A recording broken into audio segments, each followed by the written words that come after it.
ভাই ভাই ভাই ভাই কি স্টোরি বলবো, আমি নিজে শকটে আছি। আমি নিজে অবাক হয়েছি যে প্ল্যানিং ভাই, কি প্ল্যানিং ভাই। বিকজ আপনি সবার কাছে ভালো থাকতে হবে। আপনি ওই বান্দাটারে এমনভাবে ছাড়বেন যে ওই বান্দাটা কখনো ফিলও করতে পারবে না যে আপনি ওরা ছেড়ে দিচ্ছেন। আপনি নিজের ইচ্ছাতে সব কিছু করছেন, কোনোদিনের মানুষটা বুঝতেই পারবে না। কিন্তু একটা কথা তো আছে, সত্য কখনো চাপা থাকে না, ওটা একদিন না একদিন ধরা পড়েই। আর ওই দিন যে আপনার কি হবে এটা আপনি কল্পনা করতে পারবেন না। একটা ছেলে তারই আত্মীয়র মধ্যে একটা মেয়ের সাথে তার রিলেশনশিপ হয়ে যায়। রিলেশনশিপ বলতে প্রথমে জাস্ট তারা অ্যাজ এ ফ্রেন্ডের মতো কথাবার্তা বলতো, মেয়েটা টুকটাক তাকে ফোন দিত, সেও তাকে টুকটাক কথাবার্তা বলতো, আত্মীয়ের মধ্যে ছিল। তো এইভাবে কথা বলতে বলতে অনেক লং টাইম তারা কথা বলা শুরু করে দিয়েছে। একটা সময় কি হয়, বিষয়টা তো আত্মীয়ের ভিতরে, এই কারণে যখন মেয়ের পরিবারে কয়েকজনে জেনে গেছে বা ছেলের পরিবারে কয়েকজনে জেনে গেছে, তখন তারা কথা বলা বন্ধ করে দিছে।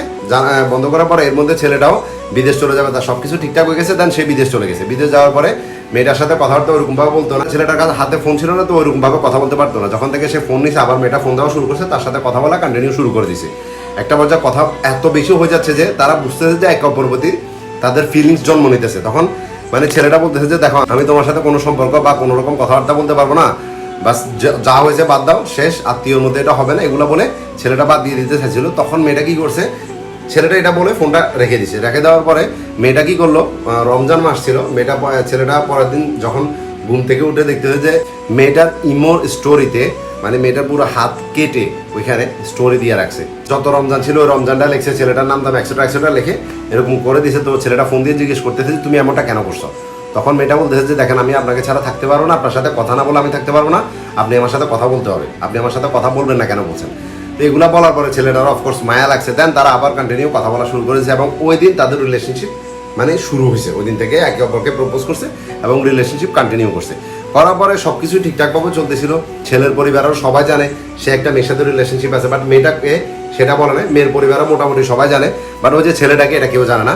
একটা সময় কি হয়, মেয়েটাকে তার পরিবার থেকে বিয়ে দেওয়ার জন্য অনেক প্রেশার দিতেছিল। আর তখন মেয়েটা ওই ছেলেটাকে প্রেশার দেওয়া শুরু করে যে আমাকে বিয়ে দিতে চাইতেছে, এখন আমি কি করবো। তখন ছেলেটা বলতেছে দেখো, আমি বিদেশ আসছি মাত্র, আমি যাইতে তো মিনিমাম 4-5 বছর সময় লাগবে, আমি তোমাকে আগেই বলছি যে তোমাকে অপেক্ষা করতে হবে, আমি তো এখন কিছু করতে পারবো না। তখন মেয়েটা বলতেছে যে একটা কিছু তো করেন এখন। ছেলেটা কি করলো, তার দুলাভাইয়ের সাথে কথা বললো। কথা বলার পরে দুলাভাই বলতেছে যে তুই একটা কাজের সাথে কথা বল, তোরা ফোনের মধ্যে বিয়ে করে রেখে দে, যখন মানে মেয়েটাকে বেশিরভাগ মানে বেশি প্রেশার দিবে তখন মেয়েটাও প্রুফগুলো দেখালে তোর বাড়িতে মেয়েটাকে নিয়ে চলে আসবি, কোনো রকম প্রবলেম হবে না। ছেলেটা সেম কাজটা করলো, একটা কাজের সাথে কথা বললো। কাজী বলতেছে যে আমি এখান থেকে কিছু পেপার পাঠাবো, আপনি ওটার মধ্যে সাইন করে দেশে পাঠিয়ে দিবেন। মেয়েটা যখন এখানে আসবে বা তার সাথে সাক্ষীর আসলে একসাথে আমি বিয়েটা এখানে সম্পন্ন করে দেবো, তাহলে আপনাদের কোনো সমস্যা হবে না। তো ছেলেটাও এটা মেয়েটাকে বলছে। এখন মেয়েটা বলতেছে যে আমি একলা একলা কাজী অফিসে কেমনে যাবো, ঠিক আছে। তখন ছেলেটা বলতেছে যে আমার বন্ধুরা আছে, তো আমার বন্ধুরা তোমার নিয়ে যাবে। তখন মেয়েটা বলতেছে যে আচ্ছা এখন রাখো, আরো কিছুদিন যাক, যখন দেখতেছি যে আবার প্রেশার দিতেছে মা বেশি, তখন আমরা এটা করে ফেলবো। তো ছেলেটা এটা মেনে নিল, ঠিক আছে। আবার তারা কন্টিনিউ কথাবার্তা বলতেছিল। একটা সময় কি মেয়েটার মা বিষয়টা জেনে যায় যে সে ওই যে ছেলেটার সাথে সম্পর্কে আছে। এটা জানার পরে অবশ্যই অনেক বকাঝকা অনেক কিছু করছে, কিন্তু তারা কথা বলা বন্ধ করে নাই। কারণ এরপরে মেয়েটার মা কি করলো, মেয়েটা বলতেছে এটা যে তার জন্য নাকি পানি বড়া নিয়ে আসছে, ওগুলা তাকে খাওয়াই দিছে। তো ছেলেটাকে এগুলো বলা পরে ছেলেটা বলতেছে যে কতটুকু খাইছে, বলতেছে আমি বেশি খাই না, অল্প খাইছি। বলতেছে যে বাকি যেগুলো আছে সব তুমি ফালা দাও, ওগুলো তুমি খাইতে হবে না, এটা তোমার মা কিছু করতেছে প্ল্যান, তুমি এটা খাওয়ার দরকার নাই। তো এরপরে মেয়েটা বলতেছে যে সে ফালাই দিছে। দেন 2 দিন পরে হুট করে ছেলেটাকে ফোন দিয়া মানে অনেক কান্নাকাটি করতেছে। মেয়েটা বলতেছে যে আমি আর আপনাকে পাবো না। তখন ছেলেটা বলতেছে যে কেন, কি হয়েছে। বলতেছে যে আমার ফ্যামিলি থেকে বিয়ে ঠিক করে ফেলছি। তো এটা শোনার পরে তো ছেলেটা মানে অবাক হয়েছে যে তুমি কি বলতেছো, 2 দিনের মধ্যে বিয়ে কেমন ঠিক হয়েছে। তখন মেয়েটা বলতেছে যে না, ঠিক হয়ে গেছে, আপনি আমাকে ভুলে যান, আমি আর এখন কিছু করতে পারবো না, আমাকে বিয়েটা করতে হবে, না হলে আমার ভাইয়া বলছে মানে আমার মুখেও ফেলবে, আমাকে ফেলবে এবং উনি নিজেও পড়ে যাবে যদি আমি এই বিয়েটাতে কোনো রকম প্রবলেম করি। এখন আমার হাতে আর কিছু করার নাই। তখন ছেলেটা বলতেছে ঠিক আছে, আমি আমার ফ্যামিলিকে তোমার বাড়িতে পাঠাই। তখন মেয়েটা ওইটাতেও রাজি না, বলতেছে যে তুমি একটা কাজ করো, তুমি চলে আসো আমার বাড়িতে, তুমি চলে আসো, কোনো রকম সমস্যা হবে না, আমি সবকিছু হ্যান্ডেল করবো। এটা বলতেছে যে ওইটা আমার দ্বারা এখন আর পসিবল হবে না, আপনি আমাকে ভুলে যান, অ্যাকসেপ্ট এগুলো বলতেছিল। কিন্তু ছেলেটা তো গিভ আপ করার মানুষ না, সে বলতেছে যে ঠিক আছে আমি এখন বাংলাদেশে চলে আসতেছি, কেমনে তোমার বিয়েটা আমি দেখে নেবো। তখন মেয়েটা বলতেছে যে দেখতেছে যে ছেলেটা চলে আসবে, তার ওরকম প্রস্তুতি সে নিয়ে ফেলছে। তখন মেয়েটা মানে বলতেছে যে দেখো তুমি এখন আসার দরকার নাই, বিয়েটাতে তুমি কোনো রকম সমস্যা করিও না, না হলে আমার ফ্যামিলিতে অনেক বড় একটা প্রবলেম হয়ে যাবে। আমি বিয়েটা করি, আর আমি করার পরে যখন আমি তোমাকে বলবো ঠিক তখন তুমি চলে আসবে এবং তোমার সাথে আমি চলে যাবো, ঠিক আছে। এই কথাটা মেয়েটা বলতেছে।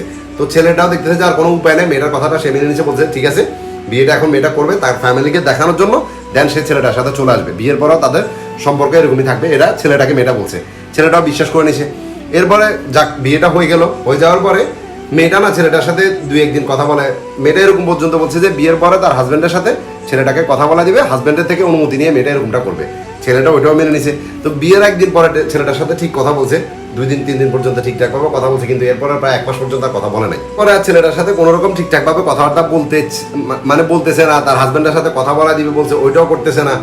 তখন একদিন ছেলের পরিবার থেকে ছেলের একটা আত্মীয় মেয়ের মাকে ফোন দিয়া ওর বিয়ে সাথে কথা জিজ্ঞেস করতেছে যে মেয়েটাদের তো জোর করে বিয়ে দিয়ে দিলেন, আমরা ভাবছিলাম আমরা নিয়ে আসবে এটা সেটা, এগুলো বলতেছিল। তখন বলতেছে যে কই না, আমরা তো ওরকম কিছু কই না। ও ছেলেটার সাথে ছবি তুলছে, ও নিজের ছেলেটারে পছন্দ করছে, ও ছেলেটার সাথে কথা বলা শুরু করছে, দেন আমরা সবার পছন্দ হয়েছে, তারপর আমরা ওখানে বিয়ে করালাম। আমরা ওরা জোর করে বিয়ে করালাম, ওরা দেখাইছি, ছেলেটাও বলছে ঠিক আছে চলবে, ওর পছন্দ হয়েছে, আমরা ওরা জোর করে বিয়ে কই করালাম। সাথে সাথে ছেলের আত্মীয়টা কি হলো, ফোনটা কেটে দিয়ে ছেলেটাকে ফোন দিছে, ফোন দিয়ে বলতেছে যে এমনি ওর বিয়ে তোকে জোর করে দেয় না, ও এমনি এমনি বলতেছে।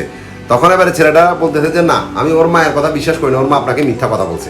যদিও এটা বিশ্বাস করতে রাজি না, বিকজ ছেলেটা মেয়ের মাকে কোনো মতে বিশ্বাস করতে রাজি না। মেয়ের মা বলতেছে হয়তো এগুলো মিথ্যা বলতেছে, এগুলো বলতেছিল, বাট তারপরও তার মনের ভিতরে একটা খটকা গেছে, বিকজ মেয়েটার বিহেভিয়ার এখন অনেক চেঞ্জ হয়ে গেছে এটা দেখার পরে।